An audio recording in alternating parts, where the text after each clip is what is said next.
বন্ধুরা, এইভাবে পনির বানিয়ে খেয়ে দেখো। ক্যাপসিকাম আছে, আলু আছে, এর মধ্যে হচ্ছে মশলাটা দেবে।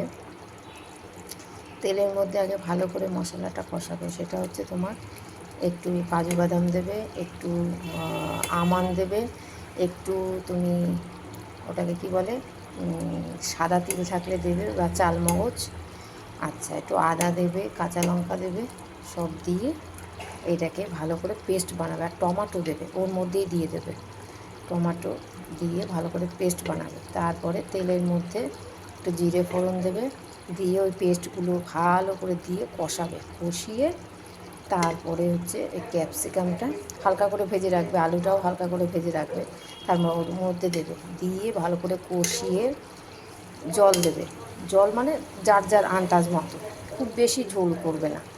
তারপরে হচ্ছে ওটাকে যখন ঝোলটা ফুটে যাবে বেশ ভালো, দেখলে আলুগুলো একটু নরম হয়ে গেছে, তারপরে তোমরা ওর মধ্যে পনির দেবে। দিয়ে জাস্ট বেশি নাড়াবে না, পনির না ভেঙে যাওয়ার চান্স থাকে, বুঝেছো?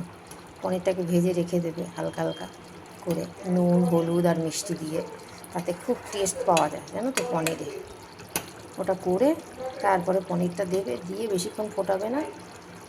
আর একটু হিং দিও বন্ধুরা, দেখবে খেতে যা লাগে না, খেয়ে দেখবে একবার। তোমাদের যদি ভালো লেগে থাকে কমেন্টের মাধ্যমে জানিও, ঠিক আছে? তাহলে এখনকার মতো রাখলাম। আজকে যেহেতু শনিবার তাই বানালাম নিরামিষ তো।